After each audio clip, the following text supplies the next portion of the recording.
It's Wednesday, you know what that means, it's time for the latest live weekly event from Test Drive Unlimited Solar Crown. This week we have the Triple Crown celebrations valid up until the 4th of June. 3 cheers for the Triple Crown. We're celebrating winners of the Triple Crown in exclusive races that recreate the atmosphere of the world's greatest circuits. It's a reward of an emote, and is that a sticker? Yes, it's a sticker for Triple Crown Celebration. Now, yep, they're the typical rewards. What's interesting here is they're looking to recreate the atmosphere of the world's greatest circuits. How do you do that on a map that only has one racetrack? I'm not quite sure. Well, it's obviously going to be about the cars. And I imagine we're going to be focused on the racetrack in Hong Kong Island for this week's live event. Let's take a look what we have in store. So as we kind of suspected here, guys, we are going to be at the Hong Kong Island racetrack here, at least for a couple of races. First of all, Crown of Champions, a 7.3 mile 3-lap dry circuit race. Supercar versus hypercar, and it is a McLaren race only. That's going to be a very tight one, especially around that track itself. If you don't think that car's set up very well, it's going to be a difficult one to push up for a fast time. No cap on RP either, we like to see it. The second race we've got here is the King's Road, a 6.3 mile 2-lap circuit race, foggy on asphalt. Something tells me that's going to be a wet one, guys, and it is open to any Lotus. No RP, no restrictions, nothing. It just has to be in a Lotus. Rest in peace if you don't have the Lotus Evija. It looks like that one's going to absolutely dominate it. We can actually see the quick layout of the track there. It's round the full oval and the full inside course as well. That's going to be a very fast race, but I don't think you're going to stand a chance if you don't own the Lotus Evija. And then lastly, at the top of the Hong Kong Island map here, we've got the Endless Pursuit, a 9.3 mile 3-lap asphalt race, foggy again, so I suspect it's going to be a wet one, guys. And I don't know if they forgot to update last week's race cars, maybe slightly here. Okay, they have slightly. The Ford GT40 Mark I versus the Shelby Daytona Cobra Coupe versus the Ferrari 256 GTO. 250 GTO, apologies.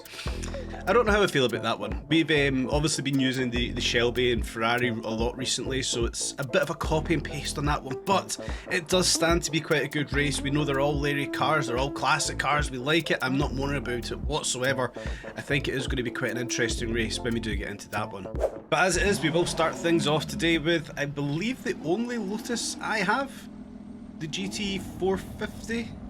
I think this is the only Lotus I actually have in the garage, and I actually think I only have one McLaren, so I'm quite limited for this week's live events. As you guys know, I don't want to be spending any money right now, and hopefully my hand isn't being forced to spend any money this week.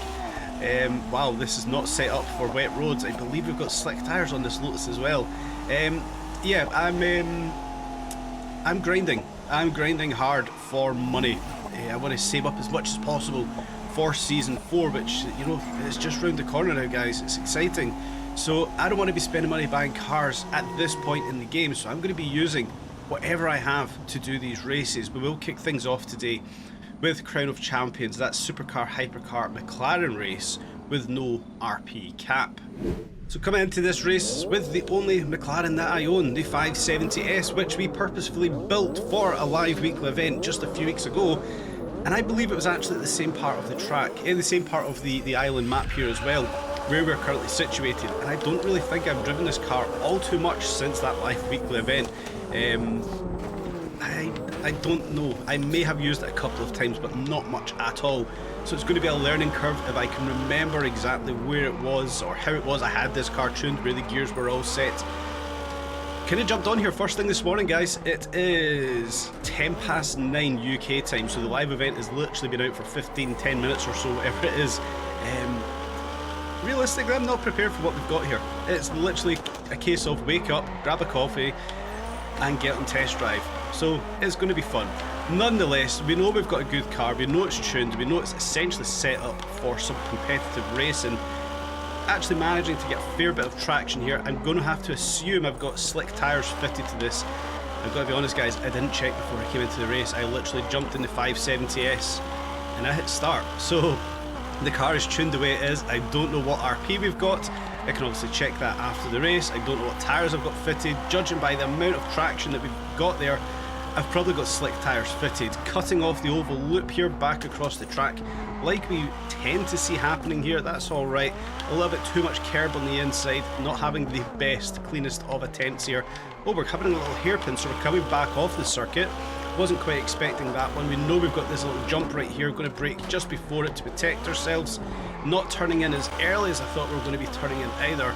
And then back onto the little freeway, or underneath the freeway rather, outside of the racetrack. Definitely not the course I was expecting to be on here. Heavy brake zone, we know we need to prepare for that one as we do cut down this little left hand snake kink right here. And if I remember correctly, this is where the camera was lagging on the previous attempt. It's all coming back to me now. When I done that last weekly event in the 570S, it was for this track, I do remember, yes. So we should be relatively competitive, maybe not in this race itself. I'm not really the best of racing driver or computer racing driver when doing live comms. It's not something I'm used to. I'm sure you're aware of that by now. But nonetheless, we'll give it our best attempt. We'll see where we do land. I do imagine I'll be coming back here to try and set a competitive time. However, like I said earlier, if we don't own that Lotus Evija, you're not going to be in that top 10. I doubt you'll even be in the top 20. But again, that might be the challenge for this week. How far can you get in the 570S on this leaderboard? I imagine it is going to be dominated by the Lotus Evija, as the back end wanted to step out of the 570 there once again. Nonetheless, we're probably, we're actually cleaning that time out. I was going to say we're probably going to hit a curb here, but we actually managed it all right until I started thinking about it, and we caught that inside curb very close to that inside left barrier there. But it seems like the perfect turn around it. Little brake once again, not as heavy as I was for lap 1, as we know we're not taking the first turn off, but the second turn off onto the right hand side of the road just here. And we'll push forward and box off lap number 3 once again. Pick our braking zone across the central reservation. Oh, slightly outbrake myself just a little bit there, but we're okay. Down underneath the tunnel. Hopefully we don't get any lag through the video. It's playing back perfectly fine for me right here. We'll see what we're like in post-edit, where the issues tend to lie on that upload to YouTube. But one last time, around the track, in anger, in the 570S, what kind of effort can we really attempt here? I'll try and do this as clean and precise a lap as I possibly can. Already coming in hot into the right hand of the back end, stepping out, but we've actually carried a fair amount of speed there up into the left hander. Early brake, early apex for this one as well. Push across the track into the left hander again, try and clip that inside curb, use the gearbox. Oh wow, yep, there we go. Ah, that's unfortunate. It is what it is, but I try to be clinical doing the live comms. It doesn't tend to work out too well. It is something I do need to get better at. Time will tell. Give me more time, guys. We'll get better at live comm racing. Maybe I just need to start doing more streams, or start doing streams for that fact, and it forces my hand to do live comm whilst racing. Watch this space. We will see what happens in the coming weeks. But we've still got a 25-second lead over the rest of the pack, although we've made a couple of huge errors. It's a very good race we've got right here. If you can be clinical, if you can be precise around that track, you're going to have a lot of fun, and I would imagine you're going to actually set a fairly good time. Unlike what I've just done there, it's going to be an awful time on that leaderboard. So it's not anything to be compared with, but it is something to be improved upon, which is what I like about these live events. So as we put the first live event to one side, thankfully, because it was certainly not a good attempt from me by any stretch of imagination, we instantly come back into the Lotus here. And one thing it's instantly making me think about, well, this car for me doesn't tend to like the wet weather. And if I remember correctly, we're coming over to a foggy race here. I don't know how I'm going to do with this one, guys. I've got to be perfectly honest. We can see right here just how snappy this Lotus really is. I've got to be honest, it is indeed set up for dry racing. And the fact that I can't get any traction out some of these slow corners, I'm quite fearful for what's going to happen just here. The King's Road. This is a Lotus event. I think I misspoke in the previous one in the McLaren race, but I said if you didn't have the Lotus Evija, you wouldn't stand a chance on the leaderboard. I did misspeak.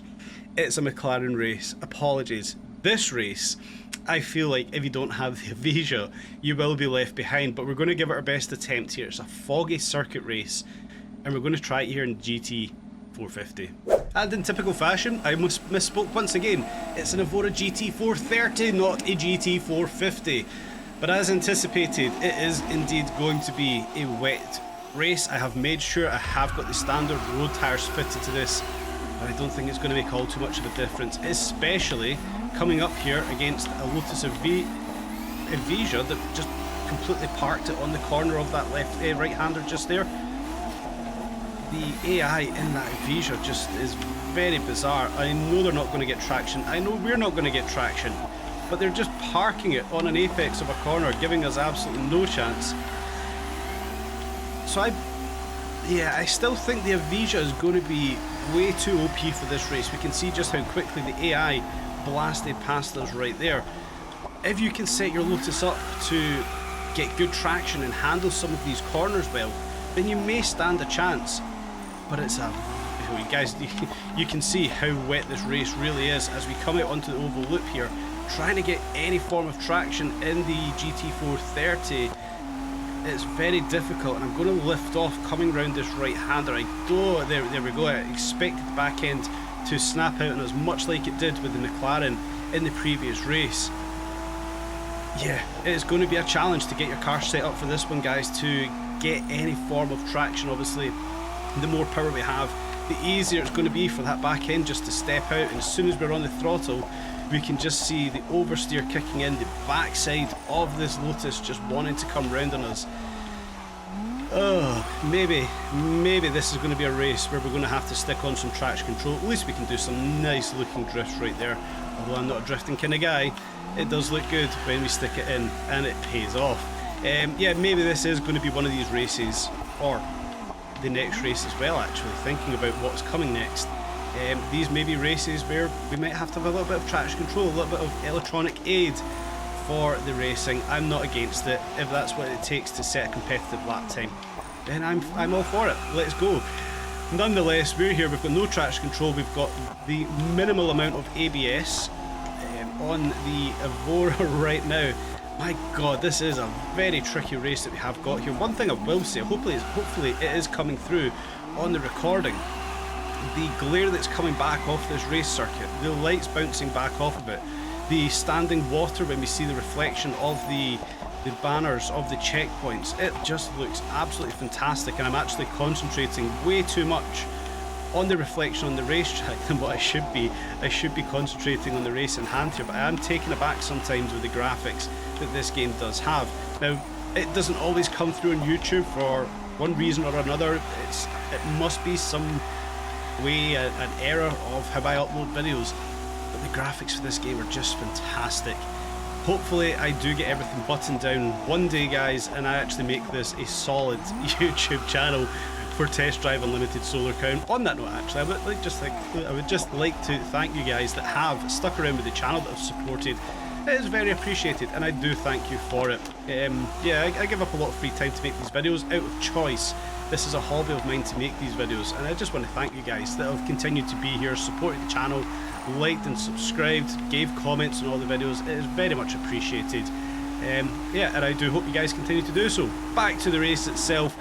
We've got one big right-hander to get ourselves around right here. Again, struggling for traction, and I imagine if we didn't back off there, we were going to be in that wall. And as soon as we get any power down, whoa, we've got a figure of 8 style right there.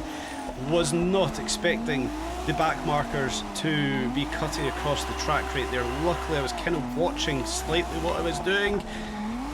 Oh dear, not not set up for this race whatsoever. I think I'm actually going to have to build a complete different tune for this GT430 Evora, because it is very much a dry tune that I've got set for this. There's way too much torque, there's way too much coming through the rear wheels. As soon as we get power down, this thing just wants to snap oversteer. Ooh, the brakes feel okay, actually. That's a good thing. At least the brakes are feeling good. Yeah, I think I'm going to have to go away and build a complete separate tune for this car. Like I mentioned, I don't want to be buying any new cars until Season 4.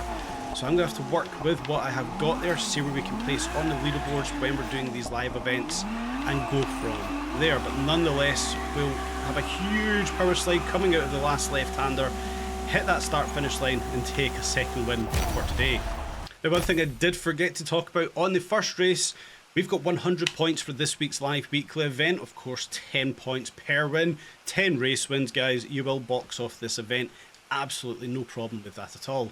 So, one game crash later, I can now push forward and hit the third race that we have got here on Hong Kong Island. As soon as I came out of that race, went to do a fast travel, and the game just got stuck on a loading screen. So, yeah. You guys will feel my pain on that one, I am sure. We will push over though. We will do the third race here on Hong Kong Island, which is the Endless Pursuit Ferrari 250 GTO, Shelby Cobra Daytona Coupe, and the Ford GT40 Mark 1. 3-lap race, foggy conditions on asphalt. Expectation here, much like the previous race, is probably going to be a wet one. But as soon as we come into the race, we can see it actually looks to be a clear, dry race. That may change as the race goes on, but we will, we'll give it our best attempt here. We'll see what goes on. In preparation for a wet race, however, I do have 25% traction control applied to the Shelby Daytona Cobra Coupe. Yeah, maybe went a bit too aggressive expecting a wet race here, but we'll see what we've got. We'll see how we get on. I don't actually mind using traction control with this car because the back end is just so difficult to keep under control. Yeah, sometimes a little bit of traction control is your friend. Heavy braking zone there where I do unfortunately brake myself. We can see coming out of those little tight corners, as soon as we get the foot down there, with that little adage of traction control, well, it helps us out a dramatic amount. We can get the power down here in a blisteringly fast Shelby. Oh yeah, we just keep it off that central reservation, that's all good. Oh dear, I think we're going to be losing a couple of frames there. If the frame rates are that bad, I might just cut towards the end of this race. Hopefully things are alright. I won't know until the post edit as always, guys.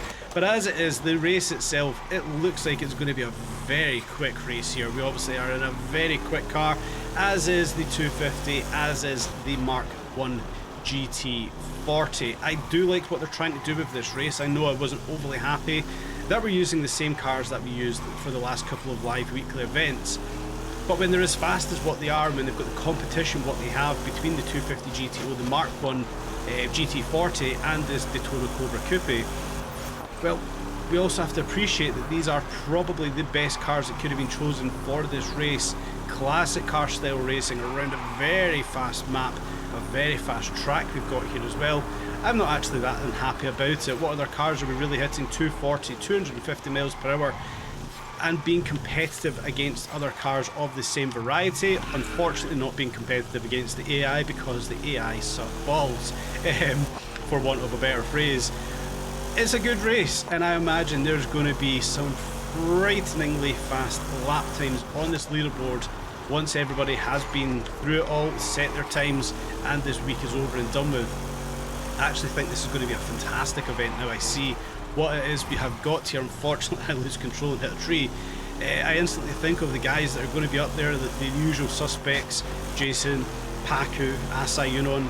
I don't want to leave anybody off, so please don't have your feelings hurt if I haven't said your name. There's been a lot of very fast people at the top of those boards, but I think about these cars, the way people set these cars up, yeah, I think there's going to be a very fast, tight, competitive leaderboard by the time this week is over and done with, especially in this race. These cars hit 250 miles an hour so unbelievably quickly, and if you can hold that speed throughout a duration of this lap, or these 3 laps for that case, there's going to be some scarily fast times that I know that for a fact I probably cannot compete with. So it's going to be good to see when this is all over and done with. The race itself though, like I kind of mentioned earlier, it is a very good choice of circuit, I would say, for these cars. Obviously coming into it, I was expecting all of the races to largely be focused around the Hong Kong racetrack that we've got. I would not want to be using this car on that racetrack over this circuit that we have been given. Huge fast road sections that we've got here, absolutely perfect for just getting the foot to the floor, topping out these cars, seeing just how fast or how slowly we have to take some of these corners here. I think this is a very good choice of a track. Well done Nacon, well done Devs, whoever it was that picked this one. I do think this is the perfect choice for this race. Can I finish this one off cleaner than what I have been? We know we've got this left-hander here, and we're not going straight ahead like we typically do when we're racing about this part of the map. We would normally go straight on at this point, taking this little right-hander, deviating from the usual course, which is perfectly fine. We want to see those deviations catching us out to what it is we're used to and onto the back straight. Cross the line again, we're not on a fast time, it's not competitive time, but it's a feeler to see what kind of race we have got. Boy oh boy, it's a good one. Knocking off our third race win, of course, we then get our 30th set of points on the board of our 100 required for this week's event. Let's jump on over to the Ibiza map and see what we have in store over there. Where we can see, we have got two races here. First of all, the 24 Hours Legend, a 5.1 mile 2-lap asphalt race. Of course, it's Ibiza, it's largely going to be asphalt, and of course it's going to be dry. Supercar category, but we are limited to a Mercedes AMG. Now, it's going to be a good race nonetheless. We can see there's plenty of twists and turns, a couple of little straights there. So whichever Mercedes AMG you choose to use there, I think you're going to have a lot of fun with that race. The second race we've got here is Iron Will. 5.8 mile 2-lap circuit race once again in the Jaguar D-Type. Now, I've got one issue with that race. I'm not going to touch on it now, guys. I'll touch on this issue with this race in particular after we carry out the Mercedes AMG race that we have got. But yeah, let's not focus on the D-Type yet. Let's jump on over, hopefully, and have a look at this Mercedes AMG race that we have got right here. So once again, not checking the setup of the car. I don't know what tyres I've got, I don't know what tune's set to this, and I don't know what PR it's built to. It is a race for the Mercedes AMG GTR. It is the only cars I've seen on the leaderboard thus far, so it's going to be fun to see what kind of time we can set with this one. It does look like the sun is starting to drop here on Hong Kong Island as well, which I reckon is going to be playing havoc with how my recording will render this race.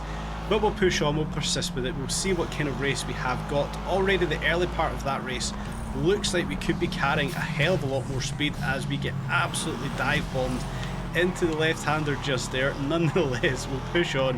Yeah, let's drop to the inside view. I think we're going to be dropping frames right there. I can see the encoder overload coming through OBS. That's something that I've seen pop up a few times now, and I think that may be the issue with my recordings. Something I'm going to have to investigate because I don't know what that means, encoder overload. If you guys know, let me know in the comment sections down below. Any help would be appreciated. Make these videos as best as they can be for you guys watching them. Nonetheless, back up into the little castle section we've got here. This is a very tight, tricky little track we have got. I like it. I like these tricky tracks rather than the vast open ones that we just done in the Shelby. Although, yep, at the right time, those vast open tracks, the fast ones, are fantastic to do. Equally, I like these tricky, intricate races that we've got. I think they're more challenging. They give a bigger challenge for us all. Any mistake has higher consequence, essentially. It's what I do like about racing. Left-hander just here. Can we keep the back end in check? We do have a slight oversteer. Downhill, right-hander, off camber. Oh, wow, that is a very tricky little right-hander that we had just there. I like this race. This is one you can guarantee I am coming back to do. I know I've not even completed one full lap yet, but this is exactly the kind of race I want to be doing. Those little mistakes we can see, losing 1 second here, 1 second there, you're going to lose a hell of a lot of lap time. Yeah, this is a race for me. This is exactly what I want to be doing. We've still not even completed 1 lap yet. Jeez. Back uphill, right-hander up here. How much speed can we carry around? Oh yeah, we do have to lift. There we go. We've started off lap number 2. Right, we've got a feel for the race, where it is we're going to be placing the car now. Down through the left-hander, that lamppost, we're going to have to watch for that when we do come back and set a competitive time. Oh wow, that's a right-hander. I thought we were going left there. Yeah, I like these feeler laps. I like understanding the race we have got. This is of course where we were dive bombed on lap number 1. So we know we want to try and clear that AI as quick as possible. And if you're coming in on a multiplayer race, that's going to be a feisty left-hander nonetheless. Downhill, left-hander again. Can we keep traction here? Yes, we can. Left-hander, right-hander chicane just there. try and get the power back down here. We can see the AI is nowhere to be seen, so we've not got a concern of being dive bombed in the latter stages of this lap. We should be alright if I can keep things together. Cut a couple of corners here, there's a couple of curbs, those little stop signs, they're not going to slow us down at all. We should be alright. Back uphill, we know we've got that right hand hairpin just here, a little bit of handbrake to get us round, unfortunately getting caught up in a wall ever so slightly, but we are managing to get traction here in the GTR, or the AMG GTR. Oh dear. Yeah, uphill over the cobbles. Gladly it's not raining, because we know these cobbles get so slippy coming around these tight sections with any form of power applied. So fortunately we've not got wet cobbles. It feels like we're going to be alright with this one.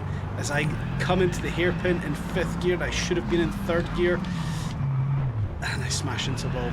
I'm not making a good effort today, guys, I can only apologise, but nonetheless we will be back. We will set good competitive fast lap times in this race, because it is a very good track we have got here. Very happy with this one. Let me know guys, which race is your favourite one of this week's event. And as I do manage to fumble my way to a win, try to get words out, 40th set of points on the board, the 4th race win is now taken, and I'm going to address the issue I have got with the Jaguar D-Type race. So as we head on up towards where the race is situated, I want to first of all look at the race itself. Now, it looks like it could be quite a good fun race. 2-lap circuit race in the D-Type, and then we come out to the minimap, well, we can actually see it's going to be a fun race. There's a huge straight there where we can open up all of the power that D-Type has. It's a ludicrously quick car when it's tuned correctly. And the adage, there's no RP holding us back. We can set that thing up maximum, have as much fun as we can. There's also these little twisting sections where we can really test ourselves to see how good we can handle that Jaguar D-Type. But the one big issue I've got with this is 18 million credits to complete one race of the live event. I don't like this. Recently they have got it so right. It's this car versus that car, or this versus that versus that. That's the format we should have. Not everybody has got the luxury of 18 million credits in game to complete that race. Secondly, we're on the grind for Season 4 right now. You can see just above me right about here, I've managed to make around about 6 or 7 million credits this week by grinding the game. Obviously, last week's event, we dropped down to 25 million credits. We're at 32 million now, and I'm on the grind for Season 4. I want between 50 and 75 million credits. For me to shell out 18 million credits on a glorious looking Jaguar D-Type, which is fantastic to drive, I can't justify it. I cannot spend 18 million credits to complete one race. As much as I want to buy this car, I can't do it, and I probably should, given the fact that I'm doing content to cover off the events we've got here. But I do think for the very first time, I'm not going to complete one of the races on the live weekly event. To this point, I have driven every single race that we've been given, and I'm going to pass up on the Jaguar D-Type race that we've got over on the Ibiza map. And yes, I did just go all the way to that classic car dealership to get the clip in the D-Type and come all the way back here. It might be a hot take, guys, you might be disappointed, and I can only apologise, but I think you can also understand it. I don't want to spend 18 million, half of my budget, to buy one car to complete the race, where we can see we would only get 18,000 credits back. 1% of what we're going to spend we would get back. I can't justify doing it, and for that, for the first time, I am going to pass up on one of the races for a live weekly event. I've not done it before, I don't want to do it again, but I just feel they've got it wrong. And for such a long time they've got now these live weekly events right. This car versus that car, leaving it open so we could have the choice. Make it affordable versus unaffordable racing. We've seen it previously with the GT40 versus the AC427 or whatever it was it worked out as. It made it somewhat affordable for us, especially right now as we're on the grind. As it is right now, I'm going to pass up on the Jaguar D-Type race. If you guys have done it, let me know what you thought of it. It may change over the weekend. I may decide, you know what, screw it, I want the D-Type and I want to see how we can perform. But as it is, I'm not going to do that D-Type race. Hopefully the devs see this and take us back to this versus that, which they've done with every other race. It's just one race. Well, don't let it cast judgment over this week's live event, because it was fantastic once again. Thank you guys for watching as always. I hope you've enjoyed today's video. If you did, as always, please do smash the like button and consider subscribing. And of course, stay tuned for more updates on Test Drive Unlimited Solar Crown.